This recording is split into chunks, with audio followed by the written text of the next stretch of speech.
Hello everybody, a very important video for you all. अब इसमें students एक हमारा प्रोग्राम है where write a program to create simple calculator using switch statement. तो इसमें देखिए क्लास कैलकुलेटर बनाया और वॉइड कैल यहाँ लिख दिया और मैंने कैर ओपी लिखा है जिसमें सिंबल स्टोर होगा कि जो बताएगा कि कौन सा ऑपरेशन आपको परफॉर्म करना है। Okay, double N1 double N2, okay, and उसके बाद डबल RES इक्वल टू 0.0। तो यानी कि दो वैल्यूज़ होंगी और उनका एडिशन सब्ट्रैक्शन मल्टीप्लिकेशन जो भी आपने ऑपरेटर्स के लिए कैरेक्टर इनपुट किया है उसके बेस पे हो जाएगा।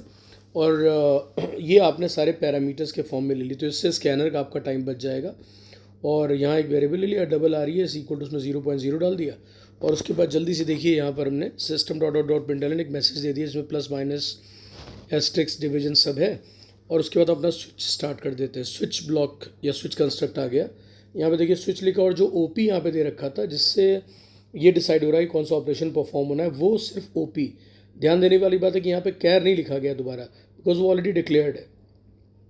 तो जब कोई एक बार एक चीज़ डिक्लेयर कर दी जाती है तो हम डेटा टाइप रिपीट नहीं करते। तो यहाँ ओपी लिखा। अब यहाँ जहाँ से ब्लॉक स्टार्ट हो रहा है तो कर्ली ब्रेस आप ज़रूर लगाएंगे। तो यहाँ ओपनिंग कर्ली ब्रेस है, आप ध्यान से देख सकते हैं। मैं इसको थोड़ा सा साइज़ का बढ़ा देता हूँ। तो यहाँ पर आप देखिए ओपी लिखा हुआ है और केस प्लस और कोलन लगा दिया। तो प्लस आपका क्या है, ये आपकी वैल्यू होगी जो आप इनपुट करोगे तो ओपी उसके साथ मैच होगा, ओपी की वैल्यू। तो अगर ये ओपी में आपने प्लस डाला है या प्लस कैरेक्टर इनपुट किया है तो यहाँ पर क्या परफॉर्म होगा, N1 प्लस N2 एडिशन हो गया और RES में स्टोर हो गया। और आपने यहाँ पर एक डिस्प्ले के लिए दे दिया कि N1 plus N2 plus equal to RES, तो थोड़ा दिखने में ये एक मैसेज आ जाएगा। अदरवाइज़ आप क्या कर सकते हो कि इसकी भी ज़रूरत नहीं है, आप यहाँ पर डायरेक्ट RES भी प्रिंट कर सकते हो। इस पार्ट को हटा के जस्ट RES लिख दीजिए प्रिंटलन में and that is very much accepted.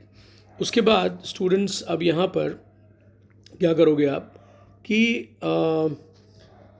उसके बाद ब्रेक लगाते हैं कि अगर ये मैच कर गया तो फर्दर अब हमें चेक करने की ज़रूरत नहीं। अगर लेकिन ये मैच नहीं करता है प्लस के साथ ओपी की वैल्यू तो माइनस पे आ गया और यहाँ पर आपने किया तो N1 माइनस N2 हो गया, ये RES में आ गया। उसके बाद आप यहाँ पर फिर से रिजल्ट प्रिंट करते हैं, ये आपका सब्ट्रैक्शन यानी कि N1 N2 का जो है डिफरेंस आ गया। उसके बाद आपका ब्रेक आ गया, फिर इसने टर्मिनेट किया। उसके बाद केस एस्ट्रिक्स आया RES equal to N1 N2।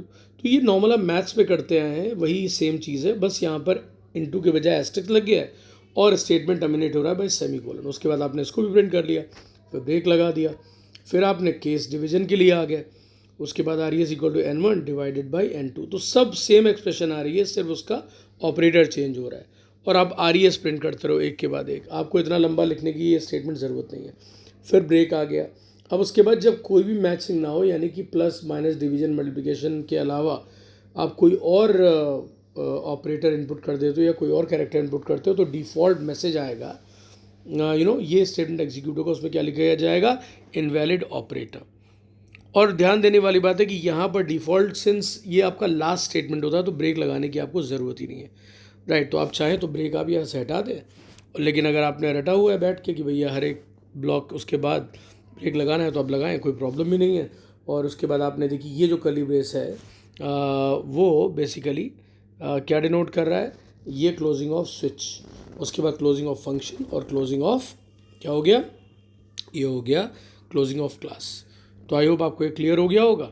ठीक है, तो प्लीज़ चैनल सब्सक्राइब नहीं किया सब्सक्राइब करिए, लाइक करिए, शेयर करिए, कमेंट करिए। Right, thanks everyone.